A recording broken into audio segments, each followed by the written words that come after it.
Hello, everybody. I'm Brad Long, and also in my group are Lauren Maddox and Robbie Medali.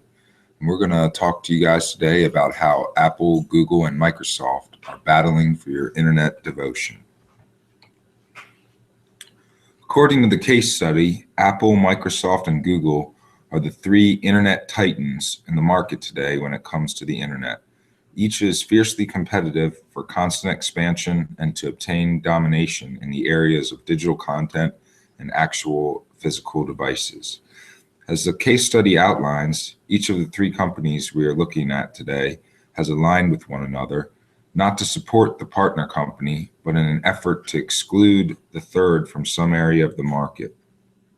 For example, Google and Apple joined forces in order to block Microsoft from getting in on the action of mobile devices. That solves the problem of having a third major company in the mix when it comes to mobile devices. But when it comes to actually competing in the market of mobile platforms, Google and Apple are at odds because they are competing for the same business. So that has led Apple and Microsoft to align with one another to keep Google as merely a search engine rather than a major player in either desktop or mobile platforms. This alliance between Apple and Microsoft only lasts so far, as these two are extremely competitive when it comes to apps and devices. As anyone can see, mobile computing is the wave of the future. Traditional desktop computing is losing ground as companies come up with increasingly more user-friendly and accessible ways of computing on the go. At the time this case study was written, mobile computing accounted for 30% of the internet traffic on the web, and estimates that by this year, 2015, mobile devices will account for a majority of internet traffic. I think we can all agree that was a pretty good prediction. With this shift in use from desktop to mobile computing, the possibilities are endless. This rapid growth brings with it its share of opportunities as well as challenges. These new technologies, from smartphones to tablets to cloud computing, create endless opportunities for companies who deal in mobile devices for new sources of revenue. But it can also lead to a dilution of a company's brand and identity. Apple, Microsoft, and Google must decide if they are going to dabble a little bit or a lot of mobile platform areas, or pick just a few and do those exceptionally well. Over the next few slides, we will explore each company, including the mobile platforms they offer, what their business models look like, and their areas of strength over their competitors. Google. Google is above everything else a search engine. An internet user begins their internet experience with Google every time they need help finding what they're looking for, unless they are one of the few users who searches via Yahoo or Bing. Google makes the lion's share of their money from ads. These ads are placed at the top of search results in such a targeted manner that to the user they may not even seem like ads. They blend right in with the search results. Because these ads are tailored very closely to what the user is already searching for, they are much more effective, and Google charges a premium for this ad space. Google's entire business model revolves around getting internet users into Google's space and keeping them there. This, combined with the fact that an ever-increasing portion of internet users are starting their internet journey from their phone, is one of the reasons Google entered the mobile platform market. Despite iPhone's dominance in the mobile sector, Google has gained considerable ground, clearly becoming the runner-up and having the dominant technology with their Android phones. The Android platform is completely open compared to Apple's somewhat closed platform, and this is another reason Google must stay in the mobile sector. If Apple were to take steps into an even more closed approach to its mobile platform, they could block Google as a destination from their mobile devices. As long as Google continues to provide the best search engine and grow their internet universe through the development of their apps, Google will remain a critical part of everyone's internet experience. Apple. Apple's business model is to build a cult-like following of Apple product users. Once customers buy their products, like iPhones, iPads, and MacBooks, they will start using their programs and be forced into converting entirely to the Apple platform. Such is the case with iTunes. Even though a customer may buy music through iTunes, they do not truly own it in the sense that they cannot transfer it to a non-Apple device.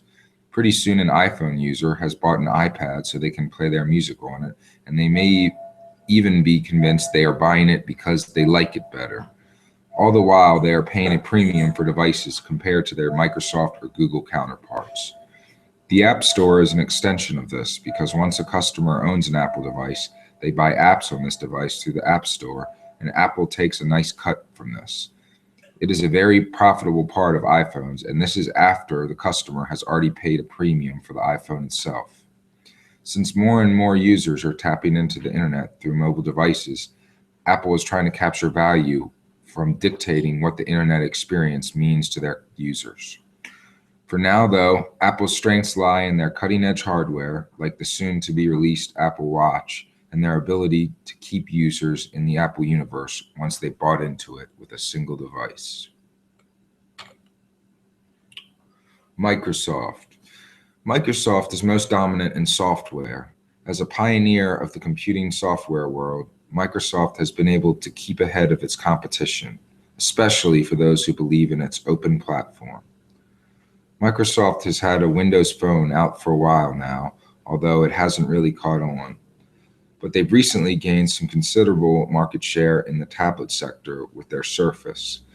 Microsoft has effectively convinced the public that their Surface is a perfectly suited alternative for a laptop. Now, even Apple is following Microsoft in this campaign. Microsoft does have other areas of business, such as the Xbox, which makes up a measly 5% of their total revenue. But the company lives on the use of its operating systems. It needs customers to continue using Windows, even if this means partnering with other companies that are stronger in hardware production.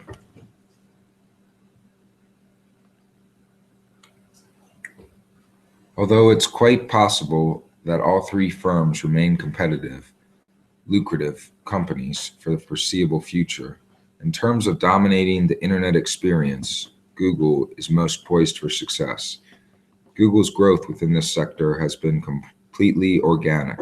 It's only natural that Google continues to grow and become a larger part of the user's typical internet experience when it is very likely that it begins here for its users.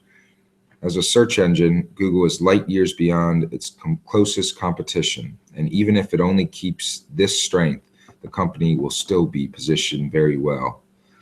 The fact that Google is expanding into cloud computing, mobile devices, and apps only solidifies its position as the most dominant company in the internet sector. What's very special about Google is that it doesn't need to sell devices or software to remain profitable. Some even believe that Google will one day provide phones for very cheap or possibly even free. They just need to keep users searching on Google. This makes Google lots of money and costs their users nothing. In fact, they are technically helping their users while making money by referring them to business that can help them. This win-win scenario will keep Google successful, and with Google's passion for innovation, there's no predicting how much of the internet experience Google will one day own. This concludes our presentation, and I hope it was educational on how Google, Apple, and Microsoft are battling for your internet devotion.